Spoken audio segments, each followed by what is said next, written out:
Welcome to Elox Vlogs TV. At mga Elox, ngayon ang video natin for today itong aking Rusi Macho 175. Bali ang issue natin din ay lumalagapak sa makina pagka binubuhay. Ito, buhay natin. Tapos i-start natin yung kanyang push button. Ito, i-start natin. Pakinggan nyo yung tunog mga Elox.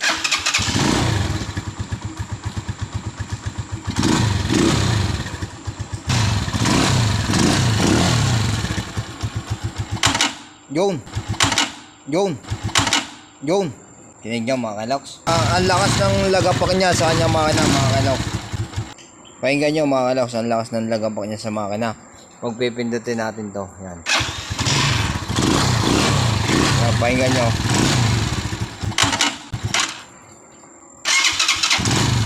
At hindi ko alam kung bakit pag minsan meron, pag minsan walang lamang nalagapak sa ating motor mga Kaloks. Wala. Pilitin ulit natin. Tingnan natin kung lalagapak pa. Pero may lagapak siya sa kanya makina. Saka amoy sunog siya mga Kaloks. Nag-aamoy sunog. At hindi ko rin alam kung bakit nag-aamoy sunog ang ating motor mga. Nakailan change oil na ako dyan. Hindi natin siya chin-up. Yun sasabi sa ano. Dito. Hindi natin siya na chin-up. Pero din ang lakas na lagapak niya. Tapos nag-aamoy sunog siya mga Kaloks. Ayun ang issue ng ating Rusi Macho 175. Ayun ang pinagtataka ko mga Kaloks na buwan.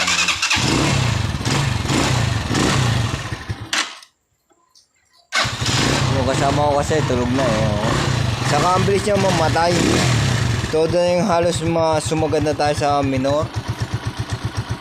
Ang bilis niya pa rin mamatay mga Kaloks. Pag naandar tapos biglang yung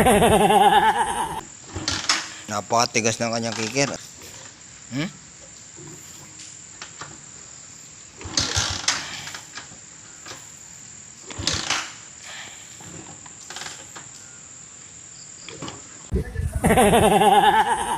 Yan matigas ang kanyang kicker.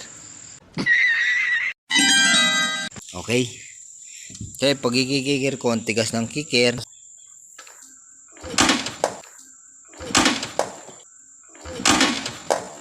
Yun. Tinig nyo. Lagapak na. Lagapak na yung kanyang makina. Napakatigas ng kanyang kicker. Ayun ang ayaw ko din sa 175. Ang tigas ng kicker. Tas may pag in-start mo may nalagutok. Pag minsan wala. Pag minsan meron. Pag minsan lagutok sa makina makikinig mo. Yun tatestingin natin. Ang tigas ng kanyang kicker. Talaga mapapapersa ka pag sipa ng kicker natin mga Kaloks. Hindi katulad ng iba, malubay lang sipa ng kicker ng ibang motor mga Kaloks. Matigas talaga mga Kaloks. Matigas ang kanyang kicker.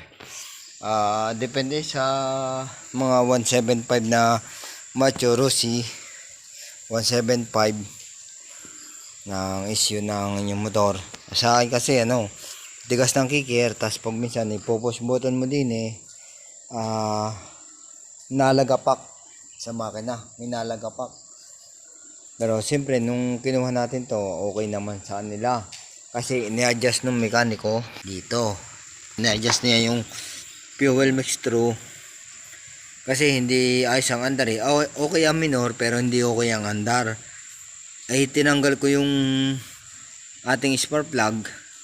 Makailang araw, makailang takbo ng ating motor ay puting-puti ang kanyang spark plug. Yan mga Kaloks, ganyan kaputi nung aking tinanggal yung spark plug natin. Kaya siyempre mag-spark plug reading tayo. Tapos itatiming natin, i-tuning natin din sa kanyang fuel mixture. Yun, kaya ginawa ko, tiniming ko din kasi hindi satisfied yung ginawa ng mekaniko natin sa Rusi. Hindi naman sa sinisiraan ko siya kaso nga pero naunawaan ko na ngayon yan. Mamaya tayo magpapaliwanagan sa isa. Siyempre dito in-adjust niya agad.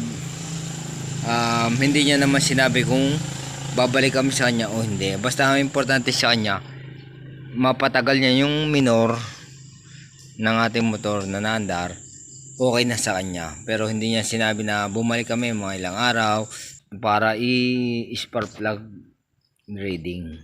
At ayan na nga mga kailoks, nag-spark plug reading ako. Unang baklas ko ng spark plug natin, ayun o, puting-puti, lean mixture siya mga kailoks. Tapos mga kailoks, yung pangalawang kalag natin ay rich mixture naman siya, yung kitang-kita nyo naman itim. And then yung pantatlong kalag natin ng spark plug, nakuha na natin yung tamang sunog ng ating spark plug. Naging optimal na siya mga kailoks, yan o.